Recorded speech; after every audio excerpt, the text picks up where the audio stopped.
Chapter 256, Crack. The searing pain in Lumien's left palm from the explosion nearly caused him to instinctively draw his pewter-black dirk, which had already been plunged into the core trunk of the Tree of Shadow. Drawing upon his resilience and experience with similar injuries, he fought to control his body's reflexive reactions.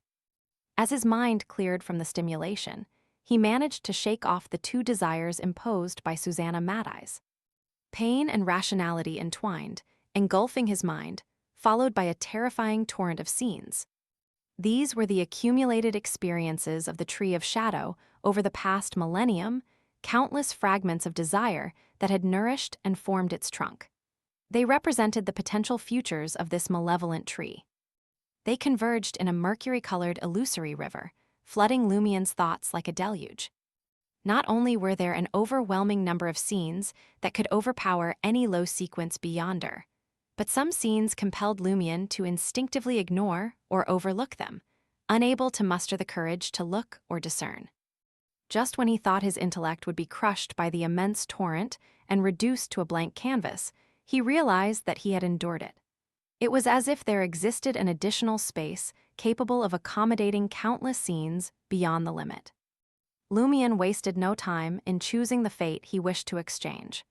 Guided by his intuition for danger and spiritual instincts, he selected a scene. A brownish-green root extended towards the depths of an ancient structure, devoured by an unseen flame that silently burned in the darkness, casting an eerie glow over the area. With a crack, the tree root snapped and descended into the shadows. Purple flames surfaced, swiftly transforming into a color indistinguishable to the naked eye. In an instant, it dissipated, leaving no trace behind. Lumien withdrew fallen mercury and exerted all his strength to pry open this fate, but it remained unresponsive. Swoosh, swoosh, swoosh.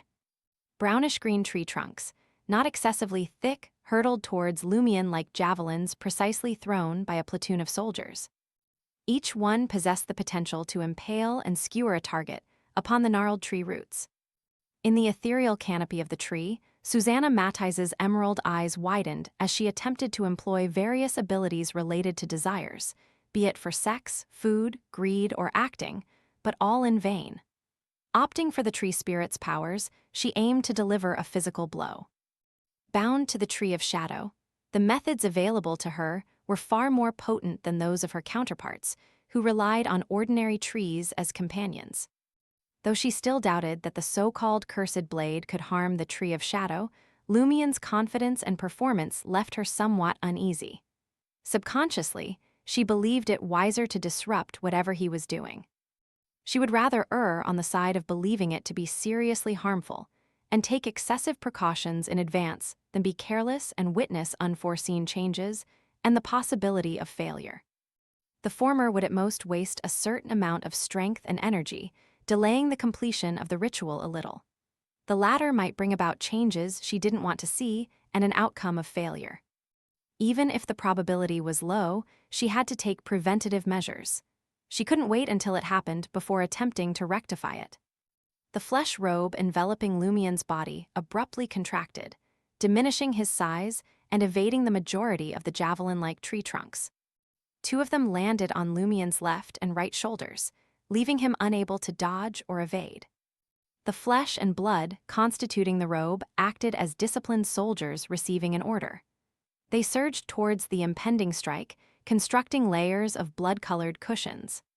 With a resounding impact, the layers of flesh were pierced by the two brownish-green tree spears. More flesh surged forth, hurriedly filling the void. Although Mr. K's finger had transformed into a robe of flesh and blood to mitigate the damage, Lumien's legs buckled under the force akin to that of a sledgehammer, causing him to tumble backward. In that moment, he felt the fate of the brownish-green tree root, which had been burned by the invisible flames, loosen its grip. The illusory power prying it loose didn't solely belong to Lumien, but also to his left chest, emanating from an unknown source. Gritting his teeth, Lumien utilized the momentum of his fall to laboriously stir up that fate. With great difficulty, he transformed it into a droplet of mercury and exchanged it with the fate of encountering the Mons Horus ghost, stored within the pewter-black dirk. With a crisp crack, fractures spread across fallen Mercury, as if it struggled to bear the burden of fate. Some fractures were unnaturally long, others were delicate, and some ran straight through the blade. With a thud, Lumion collapsed onto the coiled tree roots entrenched in the ground, freeing himself from the lingering forces of the brownish-green tree javelins. His shoulder throbbed with pain, but he remained physically unharmed. The robe woven of flesh and blood began to disintegrate, trickling down, obstructing the pale-colored flower and the brownish-green crack as they unfurled their mouths in an attempt to devour Lumion. When he collapsed, he crushed them. With a resounding boom, crimson flames erupted, consuming the malevolent entities. Seizing the opportunity, Lumion swiftly rolled over and maneuvered to a relatively safe position. Only then did Lumion recall a crucial issue. Amidst dodging attacks from trees, branches, leaves, vines, roots, and flowers, and taking whiffs of the mysticism-smelling salts, he whispered amidst sneezes. Encountering the Monsorius ghost, a Chu, doesn't necessarily mean that the Monsorius ghost will attack immediately. If it took a while, what was the point of his previous efforts? Disregarding the fact that the Monsorius ghost would assault the Tree of Shadow every month or two, even if it attacked every 4 to 5 minutes, Lumion found it despairing. When the time came, the preparations for the ritual would surely be complete. The sacrificial ceremony would have already commenced. Under the watchful eyes of the evil god, the Mother Tree of Desire, there was a high likelihood that the Monsorius ghost would choose to wait a while before returning, based on its previous patterns. Termabarose's majestic voice resonated within Lumion's body and ears once again. It approaches, it is a destined fate. In the ethereal canopy of the tree, Susanna ceased her attacks on Lumion.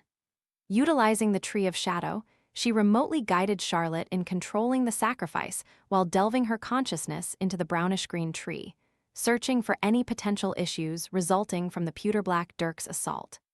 The sooner she discovered it, the sooner she could resolve it and propel the sacrificial ritual forward. Upon hearing Termabarose's words, Lumion couldn't help but inquire, can the Monsorius ghost truly destroy the Tree of Shadow?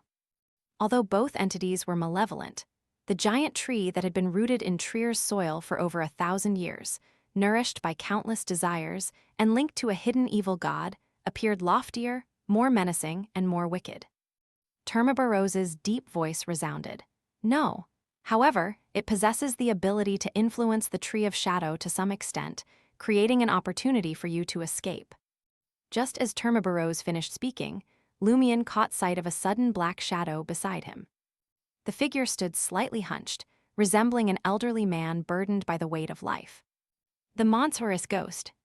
It had bypassed numerous restrictions and obstacles to arrive in the alternate space occupied by the Tree of Shadow. With a single stride, the stooped figure reached the edge of the brownish-green trunk. Susanna and Charlotte noticed its presence. They instinctively sensed a threat, yet they didn't connect the black shadow to Trier's legend of the Monsorius ghost. Frantically, they stirred up the various desires of the Monsorius ghost, but their efforts were like stones cast into an unfathomable abyss. There was no response whatsoever. For the first time, Lumion beheld the true appearance of the Monsorius ghost. It was neither an elderly man nor even human. It more closely resembled a viscous black shadow taking on a human form, hunching its back. The Monsorius ghost fixed its gaze upon the Tree of Shadow for 2 seconds before pressing itself against the brownish-green trunk. In an instant, it transformed into a malevolent, pitch-black liquid that corroded the layers of tree bark. A sizable pool of moist darkness spread across the surface of the massive tree trunk, steadily contaminating its surroundings and expanding its reach.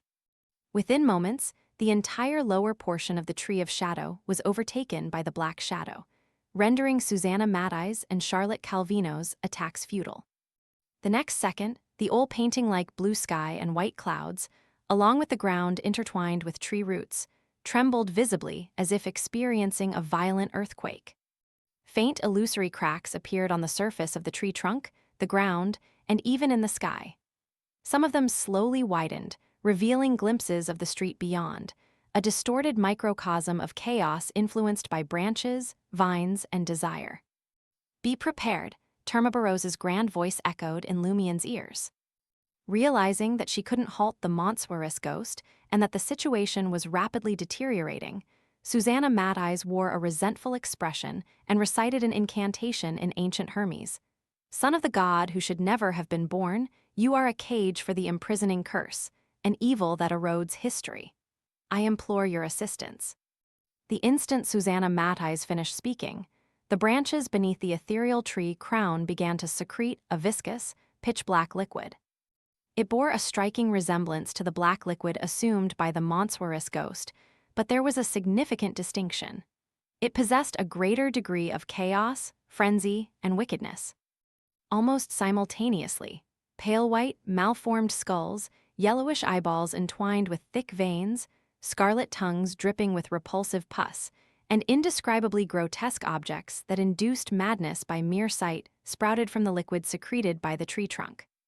In the untamed wilderness, where Madame Judgment and Lady Moon engaged in their fierce battle, Rue Anarchy and other locations lay scattered. The brownish-green tree swayed ominously, while tiny cracks that appeared to pierce the very fabric of reality spread across its surface and surroundings. Suddenly, an illusory door materialized in the sky, layer upon layer. From the midst of these doors emerged a lady clad in an orange dress, her appearance exuding a languid aura. Worms emitting resplendent starlight wriggled in and out of her visage, obscuring her true features from discernment. With purposeful strides, the woman approached the brownish-green tree, extending her hands to grasp the sides of an invisible crack, as if intent on tearing it open.